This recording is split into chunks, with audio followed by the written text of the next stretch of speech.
Hello guys, good morning. This is Kiran और स्वागत है आप सभी का मेरे यूट्यूब चैनल सरकारी नौकरी अपडेट पर, जहां मिलती है आपको सारी भर्तियों से रिलेटेड अपडेट्स। और अगर आप मेरे चैनल में पहली बार विजिट कर रहे हैं तो चैनल को सब्सक्राइब कर लीजिए और बेल आइकन को प्रेस कर लीजिए ताकि मेरी वीडियो की सारी नोटिफिकेशन आप लोगों तक पहुंच सके। और आज अपन बात करने वाले, वैसे तो अपनी कोई नोटिफिकेशन के बारे में अपन बात करेंगे नहीं, लेकिन जो बच्चे रीट की तैयारी कर रहे हैं मेरे को उन लोगों से बात करनी है। और जो सोच रहे हैं कि हम रीट की तैयारी करें तो मेरे को उन लोगों से बात करनी है। मैंने कुछ पॉइंट्स नोट डाउन कर रखे हैं तो मैं इन्हीं के बारे में डिस्कस करना चाहती हूँ, क्योंकि देखो आप तैयारी कर रहे हैं बहुत अच्छी बात है, और आप अपनी तैयारी को और बेहतर कैसे बना सकते हैं अपन उसके बारे में बात करेंगे। या फिर जो बच्चे सोच रहे हैं कि हम तैयारी करें या नहीं करें उनके बारे में बात करेंगे। और अगर किसी को कुछ नोट्स की प्रॉब्लम आ रही है तो अपन उसके बारे में बात करेंगे, कहाँ से अपन नोट्स ले सकते हैं।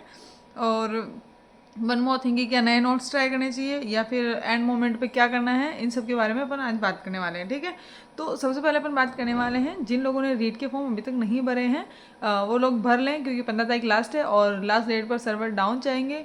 और ऐसे पता चले कि आप जा रहे हो, आपका फॉर्म ही नहीं भरा जा रहा है और फिर बाद में रिग्रेट करो और आप सोचो कि डेट एक्सटेंड होगी, तो सोचना ही मत।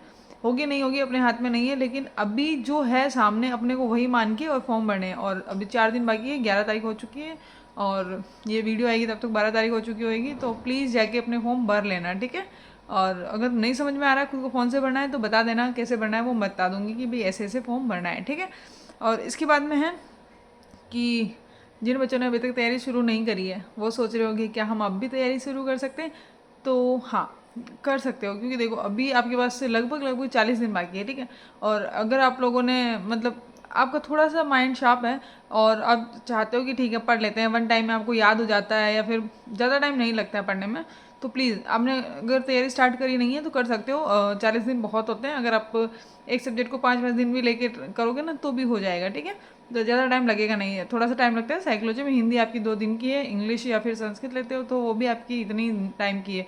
और उसके अलावा बचता है आपका सब्जेक्ट, तो आपको सब्जेक्ट पढ़ना होता है, सब्जेक्ट में सबकी पकड़ होती है तो सब्जेक्ट आपका कवर हो ही जाता है, ठीक है।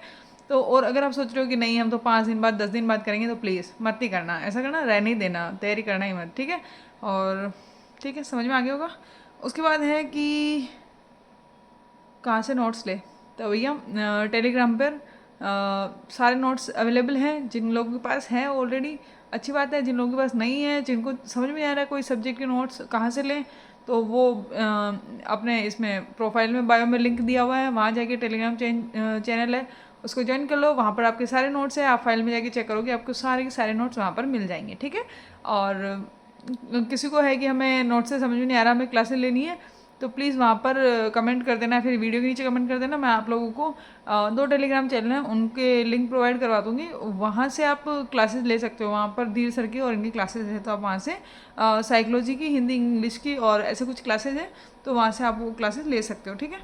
और मेन है कि मॉक कहाँ से देखें, तो देखो मॉक के लिए आप कोई से भी ऐप से, चाहे वो कलाम हो, उत्कर्ष हो या फिर गौरव ज्ञानधारा वाला जो है एप्लीकेशन जीईडी वाला, वो आप कहीं कोई से भी कोचिंग या फर्स्ट रैंक ले लो या फिर नाथ पब्लिकेशन ले लो, कहीं से भी आप एक मॉक टेस्ट परचेज कर लो और वहाँ से कंटिन्यूस मॉक देना स्टार्ट कर दो, क्योंकि अब लास्ट टाइम आने में है और आप मॉक टेस्ट नहीं दोगे तो आपको नहीं पता लगेगा कि आपने कितना पढ़ा है, कितना आपको याद है, ठीक है। और हाँ एक चीज़ और, अगर आप सोच रहे हो कि साइकोलॉजी में या टीचिंग मेथड में हम वो जो परिभाषाएं हैं वो याद रखें, तो देखो परिभाषाएं बहुत सारी है, क्वेश्चन आते हैं 2 या 3, हार्डली 3 है ना। तो अब परिभाषाओं को याद करने के चक्कर में जो आपका सिलेबस है उसको ना छोड़ें, परिभाषाएं आप एक बार रीड आउट कर लो और उनको एक पेज में नोट डाउन कर लो, ठीक है। उनको जब टाइम मिले आप उनको रीड आउट कर लो बस, है ना। और रटने का मत सोचो, और जो इंपॉर्टेंट है ना वो आपको वैसे भी याद रह जाएगी, ठीक है। और उनके पीछे इतना नहीं भागो, वो 2-3 नंबर की है उनमें तुक्के भी बैठ जाएंगे, लेकिन अगर आप ओनली परिभाषाओं के चक्कर में पढ़ोगे तो आपका जो मेन है सिलेबस वो छूट जाएगा, ठीक है। तो ये वाली चीज़ भी समझ में आ गई होगी। और फिर मैंने लिखा हुआ था कि क्या न्यू नोट्स ट्राई करें, तो देखो भैया इतने टाइम से अगर आप ट्राई कर रहे हो, पढ़ रहे हो, उन्हीं नोट्स को पढ़ते रहो कंटिन्यूस। अब आप नए नोट्स ट्राई करोगे ना तो आपको बहुत सारे चेंजेस मिलेंगे, क्योंकि सबका पढ़ाने का तरीका अलग अलग होता है वो का वही, लेकिन पढ़ाने का तरीका सबका अलग अलग होता है। जो आप पढ़ते आ रहे हो अब वही पढ़ो, और नए नोट्स ट्राई करने की ज़रूरत भी नहीं है, क्योंकि जितना नया ट्राई करोगे आप उतने ही प्रॉब्लम में फंस जाओगे, और लैंग्वेज सबकी अलग अलग रहेगी। तो मेरे हिसाब से तो नहीं, आप जो पढ़ रहे हो उसी को कंटिन्यूस पढ़ो, ठीक है। और बस यही है यार, और तो कुछ नहीं है, बस अब एंड मोमेंट आने में है तो कंटिन्यूस जितना हो सके उतना जोर लगा दो और बस। और किसी सब्जेक्ट के बारे में या फिर कोई से ग्रेड के बारे में नहीं सोचना है अभी अभी। ओनली अगर आपकी पात्रता क्लियर नहीं है तो ओनली पात्रता क्लियर करने में फोकस करना है और बस कंटिन्यूस पढ़ना ही पढ़ना है, रिवीजन करते रहो। अगर आपका सिलेबस हो गया है तो कंटिन्यूस रिवीजन रिवीजन रिवीजन। और जो नए बच्चे सोच रहे हैं कि हम तैयारी कर लें, देखो जिन लोगों ने ऑलरेडी तैयारी कर रखी है उन लोगों को तो एक बार रीड आउट करते ही पहले याद हो जाएगा, लेकिन जिन्होंने तैयारी नहीं करके और नए बच्चे सोच रहे हैं कि हम तैयारी करें तो उनके लिए थोड़ा सा हार्ड हो जाता है, क्योंकि एकदम से नई चीज़ें पढ़ना थोड़ी सी डिफिकल्टी होती है ना। और जो बच्चे अभी अपने बीएड कर रहे हैं, बीएड का फाइनल ईयर है, उन लोगों के लिए थोड़ा सा इजी रहता है, क्योंकि वहाँ पर कॉलेज में आप पढ़ ही रहे हो तो वहाँ से थोड़ा सा आपको इजी हो जाता है ना चीज़ों को पढ़ना, क्योंकि आप वहाँ पे पूरा सीडीपी वहाँ पढ़ लेते हो तो आपके लिए साइकोलॉजी बहुत ईजी हो जाती है। ठीक है, तो बस यही है। और अगर फिर भी आपको लगता है कि नहीं हमें कुछ चीज़ समझ नहीं आ रही तो आप कमेंट बॉक्स पे या फिर टेलीग्राम पर आप जब मन करे तब आप पूछ सकते हो, आपकी सारी प्रॉब्लम का सॉल्यूशन मिल जाएगा आपको। ठीक है, तो और हाँ, ये बार बार है ना यूट्यूब पे आके कि कोई बता रहा है कि 30 दिन में कैसे पास करें या फिर 40 दिन में कैसे पास करें, हर किसी का टाइम टेबल अलग अलग है, सबको फॉलो करना बंद करो।